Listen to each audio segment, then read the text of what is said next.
Good morning, good afternoon, or good night, depending from where you are listening to me.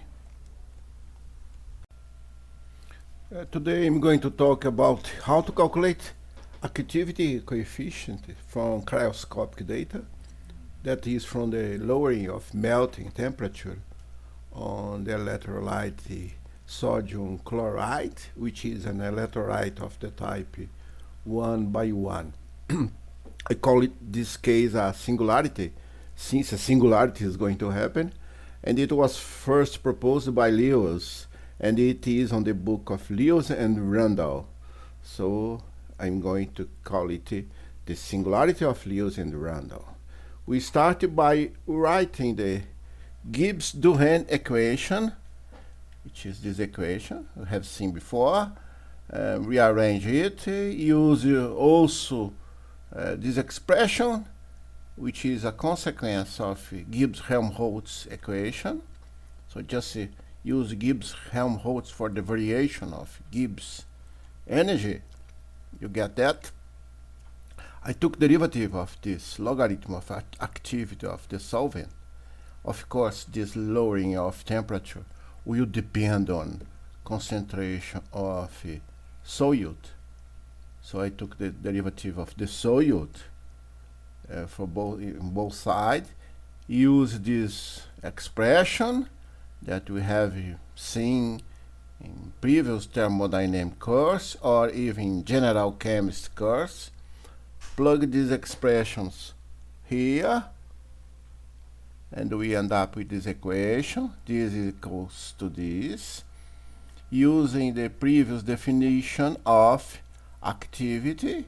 R equals to 2, since 1 plus 1, it's sodium chloride is this kind of electrolyte, 1 by 1. Plug this definition of activity here, get that, and rearrange. I got equation 5. But to calculate activity coefficient, the gamma function, using this expression is impossible unless I have a reference. Not impossible, sorry. It's complicated because there is a singularity here. You have to find a way to avoid this singularity, because you have to start from 0. If you start from 0, you got gamma 0 equals to 1, but you have a division by 0 here.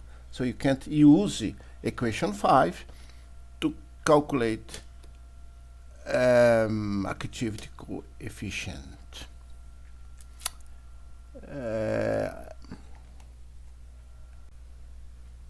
How to remove this singularity?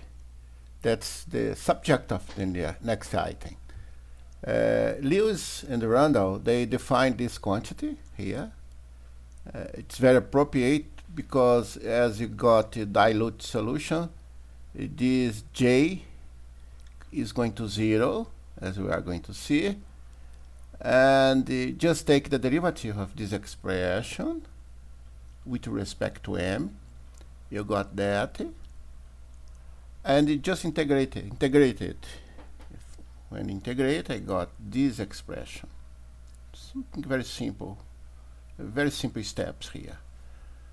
At this point, I have two equations. One is equation 5, and the other one is equation 8, that I put together here just to show you how the singularity is going to disappear. If you add these two expressions, if you add equation 5 to equation 8, you cancel this undesirable term, right? And also this term is going to disappear. So I will finish with very neat equation 11. Consequently, if I have J as a function M, I can calculate activity coefficient with no singularity. As we are going to see, this division by M here presents no problem because at a low concentration I'm going to use the Debye-Hückel approximation.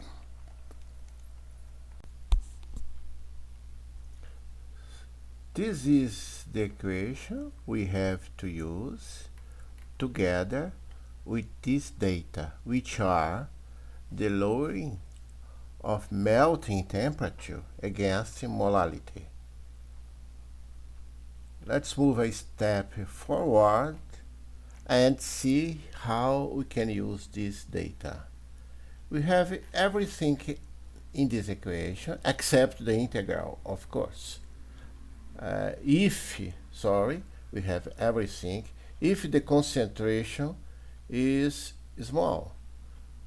Since in this region I can use the Debye-Hückel approximation for this side.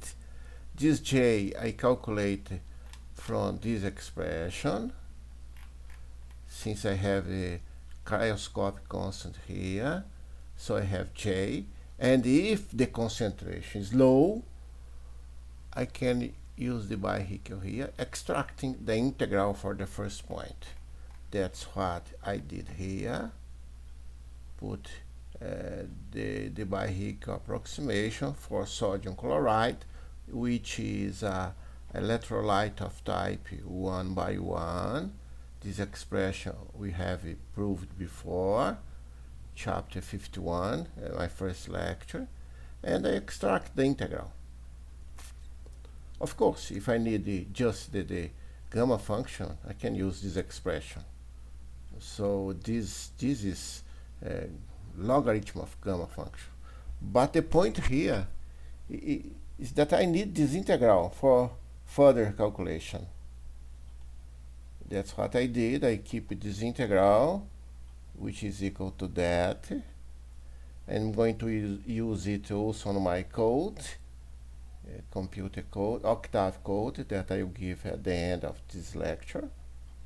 So I have calculated the gamma function using this equation, just to emphasize how to calculate it. For the next step, the same, O2, and the integral goes up to O02 here. M1 is equal to O02. But I will divide the integral into two integrals, since I have already this one, and this one presents no problem, because it has no singularity, and I can use a trapezoidal rule, for example. Then I calculate this integral, I add n, I put it here, I add, and get a logarithm of activity coefficient. Proceeding in this way, use the same reasoning, I can complete this table and calculate the gamma function as a function of concentration, of molality. And if you go to my first lecture on this subject, you can see that the results are in good agreement. So I have calculated sodium chloride activity coefficients from two different methods, and the results are in good agreement. For the problems, I ask you to check this table. You can do it by hand, as continue this reasoning here, or you can use my code that I give here. Just copy it. It's on Octave. Just copy it and run it. R will give you, the variable R will give you this table. That's the end of a series of lectures, 3 lectures on electrochemistry. Thank you very much.